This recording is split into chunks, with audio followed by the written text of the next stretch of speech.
Hi YouTube, it's Emma Blue Eyes 10 here, and this is the long awaited Blue Eyes Dragons deck update that I promised you guys like a good month or so ago. Yeah, because if you can remember, I did a very quick deck list at the end of my tournament report video for the last Edinburgh tournament that I went to, and I said I had just one or two changes to make. Well, I've finally done it. It's been a while, as I said in my previous video, the vlog video that I did. I've just been very busy with life and haven't had a chance to do the deck video. But anyway, I've got the deck sorted now, so I do hope you guys enjoy, and let's begin the deck review then, shall we? Okay, and it's Blue Eyes Dragons, as you know. Start off, of course, with my favourite card in the game, the Blue Eyes Shining Dragon. She can only be special summoned by tributing a Blue Eyes Ultimate Dragon that I control. She gains 300 attack for every dragon in my graveyard, and she's immune to targeting effects, which is good protection really, along with a power boost. So, brilliant card, absolutely love it. Why wouldn't I run it, really? Then, of course, we have 3 Blue Eyes White Dragons, because no Blue Eyes deck should be without 3 Blue Eyes. Then we have 3 White Stones of Legend, or 3 Baby Blue Eyes as I like to call them. When it's sent to the graveyard, via any means, it automatically adds a Blue Eyes White Dragon to your hand, so quite good for thinning out the deck. 1 Kaiba Man, just to summon it, the Blue Eyes when needed. 2 was a bit cloggy, especially if I had already used up the Blue Eyes for the fusion, or if the Blue Eyes were in the grave or something. So I think 1's more than adequate now, especially with other cards that I have in the deck. Then we have 2 Light and Darkness Dragon. This card is brilliant in this format, I feel, because it basically just stops everything. To the best of its ability. Of course, there are some loopholes that some people might find to, you know, render her power down a little bit, unfortunately, but 2 really worked out pretty well in the last tournament.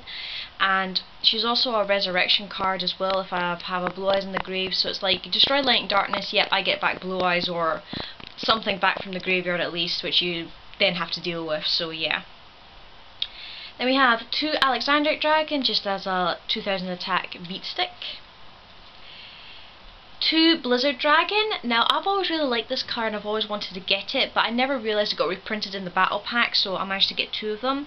Basically, it's a level 4 18 attack, 1000 defense dragon monster, and once per turn I can target a monster that the opponent controls. It doesn't have to be face up. It can't change the battle position or declare an attack until the next end phase, so it's really good for freezing certain monsters that might be causing you problems, basically. You know, in the duel I had against Dark Artician 84 against his photons, it did come in handy in freezing his galaxy eyes to stop him from attacking me quite a few times. Next we have 2 Mass Dragon as the second engine of the deck beside White Stone, just to search out any dragon I need with 15 attack or less. 1 Exploder Dragon, just to get rid of any annoying big monsters on the field and things like that. Then we have 1 Sangan to search out anything I need with 15 attack or less.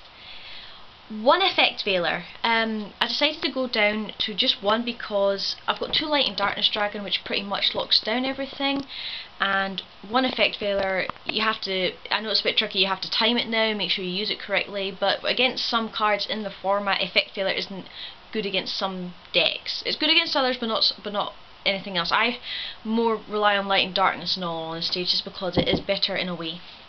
Next we have 1 Polymerization as my main way of fusion, of course, because I like, it's an old-fashioned way, and that's what I'm like, really, old-fashioned. Then we have 2 Pot of Duality, just for hand correction, to add cards to hand. 1 Cards of Consonance. Now, I was having a lot of problems trying to decide what draw card would be best, because 2 Pot of Duality plus 1 general draw cards always worked for me, I feel. But trying to decide on what draw card was the best for the deck was really a pain in the neck, to say the least. I mean, Trade-in, you could say, would be the better option because I've got 5 targets for it, you know, 2 Light and Darkness Dragon, 3 Blue Eyes. But the thing is, I need all 5 of those monsters. Yes, I could combo, but with the Blue Eyes mainly to resurrect again and everything, but it's still discarding the dragons I need, which I don't like. Whereas with Cards of Consonance, you know, yes, I've only got 3 White Stones to target with for it, but it gives me a +1 with Blue Eyes with the White Stone effect. So it's probably the better option, really, in all honesty. Yes, it's specific, yes, it's yes, it needs a white stone in my hand, and if the white stones all get used up, then obviously it's not a very good card, but better than nothing, I suppose. Onto the staples now. We have, of course, one dark hole to blow up stuff on the field, one monster born, and yes, before anybody starts, this is the shiny version from the Yugi pack, because I always wanted a shiny monster born, but I never was able to get one, so I'm quite happy with that.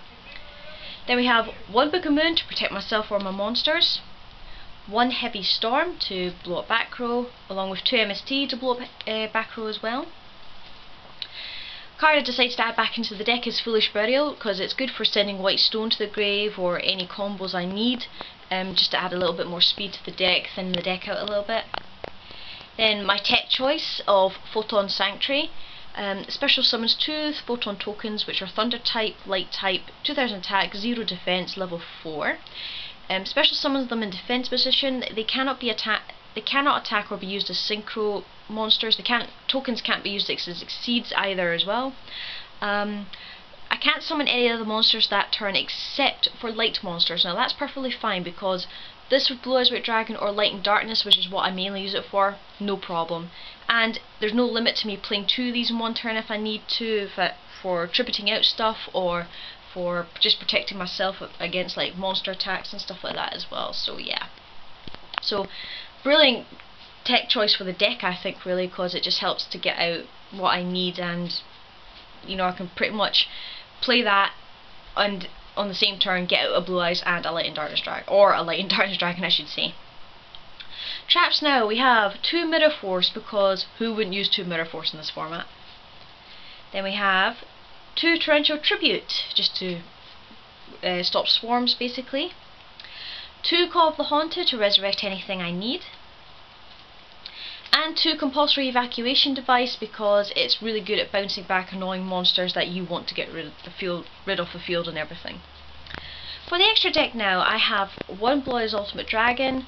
Risky if it gets like Bottomless or Solemn Warning, because obviously that means the Shining Dragon strategy completely goes down the drain, unfortunately. But when you do get the Shining Dragon out, you know, even get this card out, you know, the satisfaction you feel from accomplishing that is worth it, in all honesty.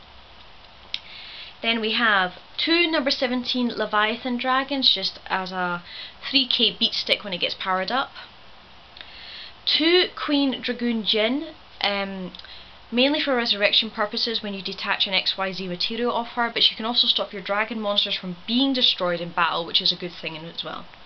And then of course we have 1 Gemnite Pearl, just as a 26 attack beat stick, and pearls are my favourite gems, so that's why it's in there. You've probably noticed no synchro monsters at all. Yeah, shock horror. It's not, the reason I've chosen not to do synchro monsters anymore is not because they're old or whatever. I don't believe that. I think synchro monsters are still very, very good in the format with the right decks.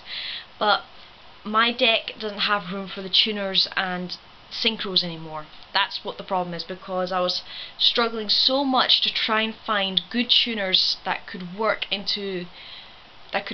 with the synchros, as well as work with the exceeds and also with the other combos in my deck, and that was what was messing up my deck really.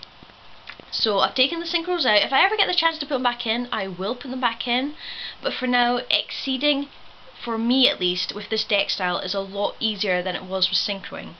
And I find that much, much easier, in all honesty. So yeah, the synchros I've stepped aside for the moment, but if they ever do decide to come back, I will bring them back, okay? So don't panic. I haven't discarded them because I think they're old or last season or whatever. I don't think that at all. I think synchros are still really, really good. I just haven't got room for them in the deck anymore, unfortunately.